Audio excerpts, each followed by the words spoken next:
Okay. Good afternoon, everyone. I suppose this is, you can consider this the next chapter of my continuing reportage to the people about all of the developments concerning the flood control mess that we are confronting right now. Today, what I will be showing you is because alam nyo yung una, there were three phases to the entire process. The first phase was to find out what the ghost projects were, what were the sub-spec projects that were made, what were, etc. Yung problema. The second part is to find out who was responsible so that they can be answerable to the people for whatever it is that they may have done. Kung may kickback na malaki, kung hindi binuo, sinong gumawa niyan, hinanap natin. So that's the second part. The third part is what reforms are we instituting? What did we learn from all of this? From all of this catharsis that we had to go through. What have we learned? One of the things, isa sa pinakamahalagang bagay na maliwanag na lumabas sa lahat ng mga investigasyon, sa lahat ng mga pangyayari, ay nawalan tayo ng transparency. Hindi nakikita ng tao kung ano talaga ang pangyayari sa loob ng pamahalaan. Kaya naman kung ano-anong ginagawa, walang nagsusumbong dahil hindi nakikita na itatago nila. Etong mga wrongdoers na ito, tinatago nila yung kanilang kalokohan. Dahil hindi naman masilip ng pangkaraniwan na tao o kahit ng mga opisyal kung minsan. Maalala ninyo, there was a case that a governor wanted to inspect a flood control project. Yung kontratista ayaw papasukin yung governor doon sa mismong may pulis pa silang kasama. Pinigilan yung governor. That's how bad all of the transparency situation was. Kaya tayo nandito ngayon upang i-roll out, let me use that word, the DPWH Transparency Portal. And ito ay isang sistema na ating binuo upang kahit sino, hindi kailangan opisyal, kahit sino na kung nais nilang maghanap na impormasyon tungkol sa isang project, tungkol sa project dun sa kanilang lugar, ay maaari nilang gawin. Kaya ito po, yan yung, that is the title page. And let us use, namili kami para madaling pag-demonstrate, namili kami ng halimbawa, itong Eliseo Trinidad Access Bridge Project sa Pampanga River. Kung titignan ninyo, gamitin nyo yung search bar, makikita ninyo agad sa portal ang implementing office, ang contractor, ang halaga ng proyekto, ang accomplishment, completion date, at yung report. At agad-agad, kung meron kayong tanong, may issue, tungkol sa proyektong yan, pwede ninyong pindutin ang report. Yan. Kung saan maaari ninyong itag ang proyektong bilang completed, defective, duplicate, unfinished, o ghost. Kung hindi naman, pwede ninyong makita ang ibang impormasyon pa tungkol sa proyekto tulad ng location data, kung nasaan, pati mailagay natin sa mapa, ang location data, map view, at saka yung eksaktong location ng proyekto. Meron ding tab para sa procurement detail. Paano ba pinocure ang mga materyales para dito? Kung saan naman makita ang approved budget para sa isang kontrata, mga petsa ng procurement activities, kailan yung mga buying doon sa mga sa gamit, kung kailan na-advertise, kailan pinabid, kailan inaward, at iba pang mga detalye ng mga kontraktor na lumahok sa bidding at ang mga winning bidder. Meron naman sa Documents tab, pindutin yan. Documents tab naman, maaaring ma-view o ma-download ang mga ito. Ito dahil ginagawa natin full disclosure. Dahil karapatan na malaman ng lahat kung paano ginagastos ang pera ng bayan. Bawat proyekto, merong geotag na photo. Saan yung photo? Yan. Geotag na photo. Geotag, ibig sabihin may location, very specific location. Mula simula, habang ginagawa, at hanggang matapos, kung may ghost project, madaling makita ito. Ito ay patunay na ang ating transparency ay may kasamang traceability. Ang isa sa pinakamagandang feature ng Transparency Portal sa pagtutulungan ng DPWH, Philippine Space Agency, at ang pribadong sektor, maaari nyo rin makita ang satellite na images nito. Ito, kagaya niyan. Tiyakin natin na kung may makitang hindi tama o labag sa batas, aksyonan natin kagad. Lalong-lalo na pag ito ay naituro sa atin ng ating mga kababayan. Kaya paulit-ulit kong sinasabi, lahat ng ating mga kapwa Pilipino, huwag kayong magdalawang isip na meron kayong isumbong ninyo para mapag-aralan namin, matignan namin, ma-assess namin kung talagang may problema o hindi. Para naman mas madali ang pagtatanong, meron tayong AI, gumagamit na tayo ng AI assistant, na sasagot sa inyong specific queries sa Pilipino man o sa Ingles. Dinisenyo ito para makatiyak na kahit hindi ka techie, kahit hindi ka technical, madaling-madaling ayusin ito. English at saka Pinoy at saka Tagalog, pwedeng gamitin ito. Halimbawa, gusto mong malaman ang mga proyekto kontra baha sa Kupang, Muntinlupa. Tutulungan tayo ng AI ng portal na makalap ng lahat ng impormasyon tungkol sa barangay na ito sa Muntinlupa. Kagaya niyan. Hindi. Ito. Dito nasa kanan. Ayun. Alright. Kung halimbawa naman, kayo interesado sa mga proyekto, ipapabid pa lang. Available naman sa portal na ito ang live streaming ng lahat ng ongoing procurement activities ng DPWH.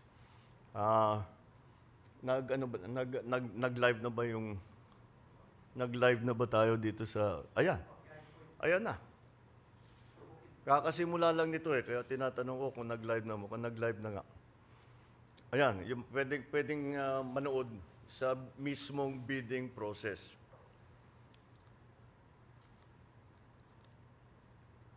Gaya na lamang ng mga proyekto ito ng DPWH sa NCR na kasalukuyan ay pinapabid ngayong araw. Ito na nga, pinapabid ngayong araw. Ididirekta tayo ng portal sa page kung saan maaari ninyong mapanood live ang bidding process.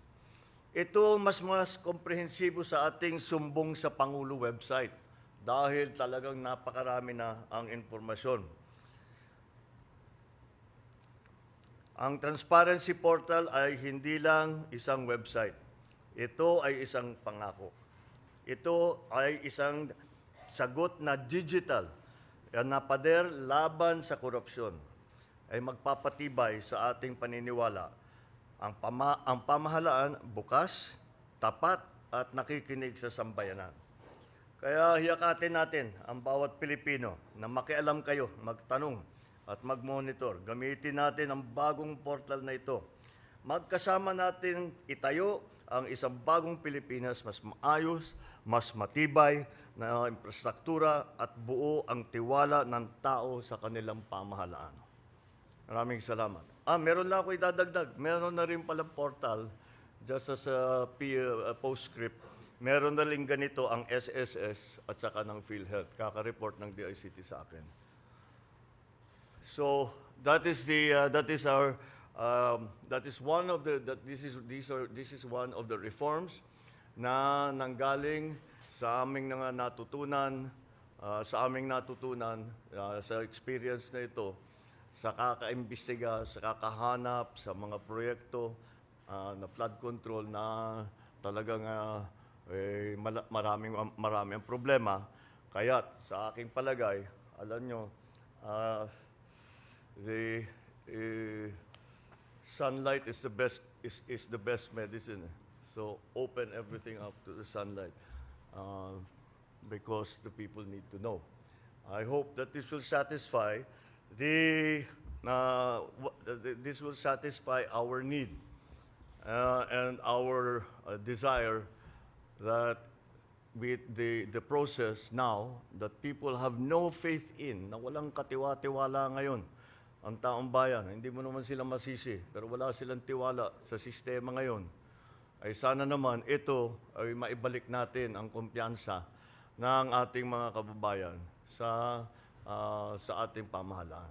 At I know it is just the first step, but it is just the first step. We will keep going on this. All right?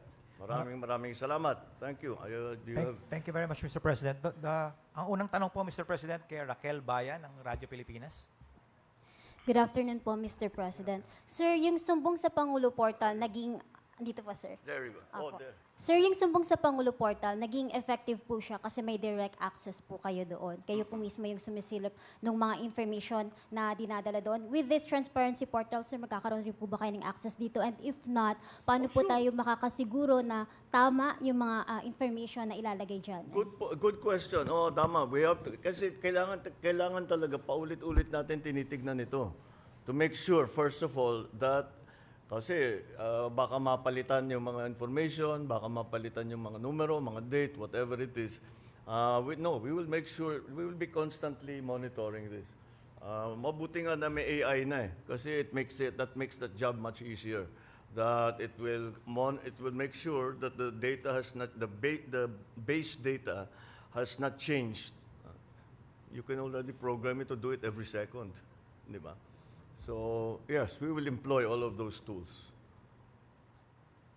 Ang susunod na tanong, Mr. President, related pa rin sa portal, Evelyn Quiroz.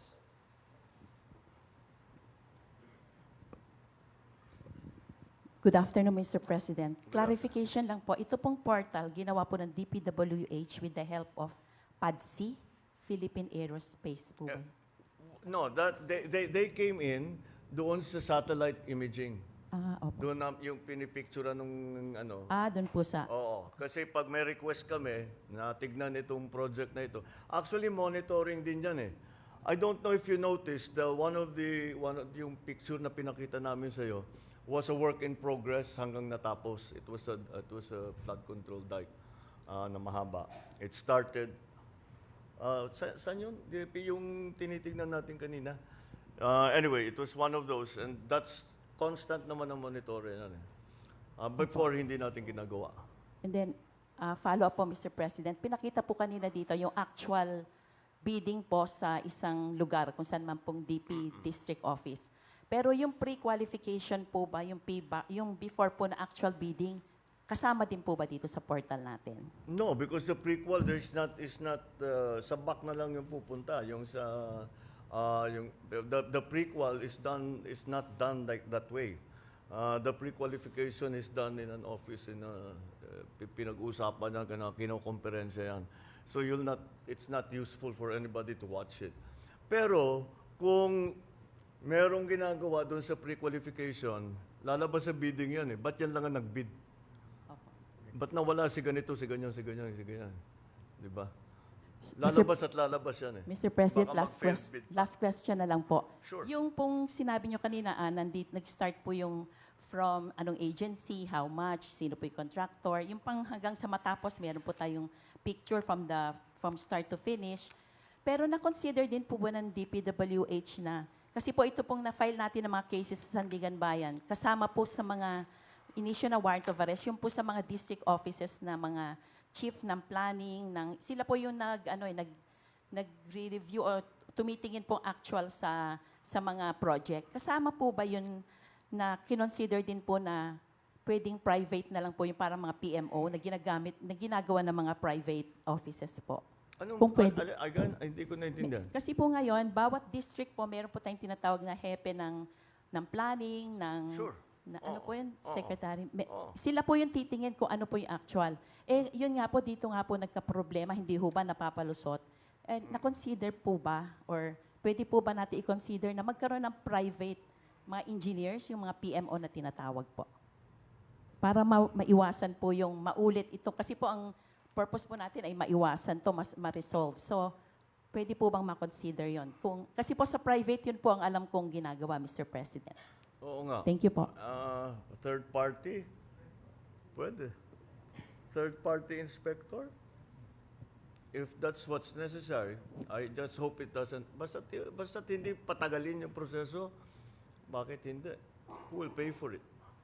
Thank you, Mr. President. The next question from Maricel Halili.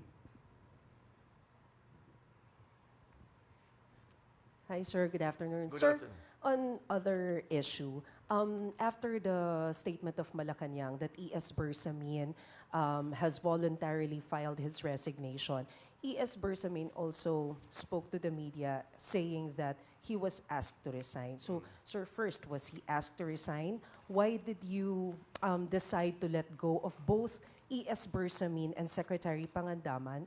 And what does it say about the cabinet that ES and Secretary Pangandaman were dragged into this issue? Well, you know, the question about the Chief Luke and myself, wala, nag-usap na kami. And we understand each other, and we decided to keep it between ourselves. There's no bad blood, there is no acrimonious feeling there, so that's fine. Si Sec Mina, because her name was dragged into the whole thing. You know, it makes it clear that whatever is going on, kung ano man ang mga questioning, kung ano man ang mangyayari, we want to be sure that she's not in a position where she might be suspected of influencing all that. Kasi when she's out of government, wala na siyang influensya. So hindi mo masasabing inayos niya yung kaso niya. Thank you, Mr. President. We have time for 2 more questions, Mr. President. All right. Anna from GMA News Online.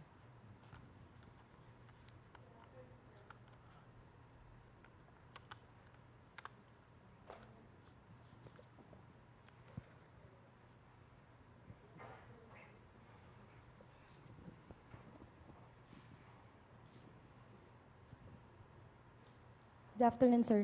Yes. Sir, how do you respond to the drug use accusations made by no less than your sister, Senator Amy Marcos, against you and the First Family? Sir, were you hurt by her accusations, and how do you explain these claims to the public? It's anathema to me to talk about family matters generally in public. I do not like to. We do not like to show our dirty linen in public. I'll just say this much. For a while now, we've been very worried about my sister. When I say we, I'm talking about friends and family. And the reason that is because the lady that you see talking on TV is not my sister. And that view is shared by our cousins, our friends. Hindi siya yan. Hindi siya yan. So that's why we worry. So we are very worried about her. I hope she feels better soon. Sir, quick follow-up lang po. Nagkausap na po ba kayo, sir? Or do you intend to talk to your sister? We don't really, we no longer travel in the same circles, political or otherwise. So no. Okay, thank you, Mr. Thank you, President. sir. Thank For you. the last question, Kat Domingo, ABS-CBN. Good afternoon, Mr. President. Sir, we understand that you earlier mentioned that you do not want to dignify statements from former Of? You do not want to dignify statements from former Ako Bicol Party List Representative Zaldico, but he came out with a recent video claiming that you receive over 50 billion, if I'm correct, in kickbacks. Yeah. we know that you don't want to respond to this anymore, but the public begs for your answer. How do you actually convince the public that in this battle of he said versus you said, how do you convince the public that you are the more credible side of the story, and how do you respond to his allegations directly? Well, look at the quality of the statements. Alam mo, how mahaba nang naging mga usapan natin tungkol sa fake news. Anyone can go online and make all kinds of claims and say all kinds of things. Paulit-ulit. But it means nothing. For it to mean something, umuwi siya rito. Harapin niya yung mga kaso niya. Kung meron siyang gusto sabihin, sabihin niya. Malalaman naman ng tao yan eh. Patunayan. But come home. Come home. Ba't ka nagtatago sa malayo? Ako, hindi ako nagtatago eh. Kung meron kang akusasyon sa akin, nandito ako. Gawin niyo ang pareho. At para patas lang naman. Okay. Thank you very much, Mr. President. That ends All our right. press conference Thank you. this afternoon. Thank you very much.